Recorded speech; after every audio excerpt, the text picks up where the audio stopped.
there's a desire for someone to come in and run a different kind of campaign, and come with a different message and address some of the issues that our country's facing. It's a daunting challenge. It takes a while to get your team together and get up and running, but we're taking the steps necessary to put us there if we make that decision. And as he also indicated, he took about the first half of this year off as a declared candidate, and indeed isn't one yet, but he's running third in some polls. So some thoughts on the potential candidacy of Fred Thompson now from Fred Barnes, executive editor of the Weekly Standard, Mort Kondracki, executive editor of Roll Call, and the syndicated columnist Charles Krauthammer, Fox News contributors all. Charles, a lot of conservatives are very excited about the possibility of a Fred Thompson candidacy. Should they be? Well, right now he's like the New York Yankees. On paper, they beat everybody, but then they actually have to go out and play the game. Now, on paper, he's got everything. He's got an affable personality. He's easy on camera, easy to like.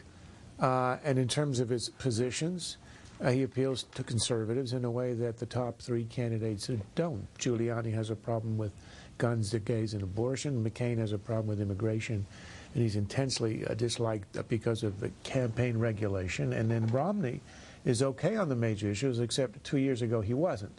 So Thompson's okay on all of this stuff. But his problem, I think, is that, you know, what we heard him say, we have to get a different message. I saw a line in the Daily Tennessean which says he's been trying out his messages and speeches.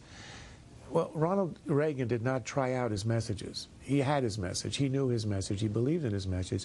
He was a conviction politician. Thompson is not. It's not a critique. I mean, he was 8 years a senator, and you can't name a bill or an issue or an idea that he actually promoted. It's okay to have an affable, likable conservative who doesn't have a burning idea, but that's not a Ronald Reagan. I completely agree with that. Carl Cameron asked him during this interview, what would you say of your years in the Senate? What was your top accomplishment? And Fred Thompson said, leaving. And they laughed, of course, but that's pretty close to the truth. I mean, he didn't really like the Senate. Well, he didn't make much of a dent there. He did run for the office. He held it for 6 years. His highest opportunity, greatest opportunity, was to lead this investigation of the 1996 Clinton alleged campaign scandals involving payoffs from Chinese interests and stuff like that. Contributions alleged to have come from Chinese government sources. Okay, yeah, but Thompson was flummoxed in that investigation by John Glenn, who was not notoriously brilliant in legislative maneuvering, but he managed to outfox Fred Thompson. So, you know, there's just a lot of questions here about what does the guy stand for. It's not just not enough to be none of the above.